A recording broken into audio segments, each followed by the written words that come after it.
Yogi Adityanath Mona Lisa के हालत देखकर हीरोइन कैसे बनेगा इसका बारे में चर्चा करके बता दिया है कि हीरोइन अगर मोनालिसा बनना चाहता है तो बॉलीवुड इंडस्ट्री ठीक इंडस्ट्री नहीं है, लेकिन भोजपुरी इंडस्ट्री अच्छा है। यूपी बिहार के लोग सब अच्छे से काम देगा।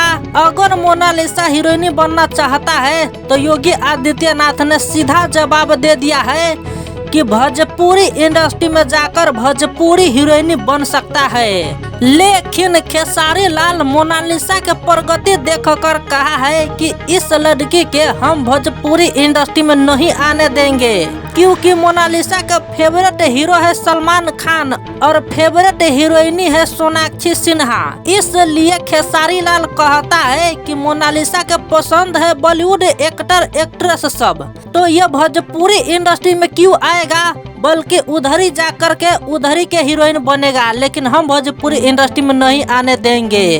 तब योगी आदित्यनाथ ने फिर से जवाब दिया कि नहीं खेसारी, ऐसा नहीं हो सकता, मोनालिसा जहां जाएगा तहां के हीरोइन बनेगा, मैं उसके सपोर्ट में हूँ।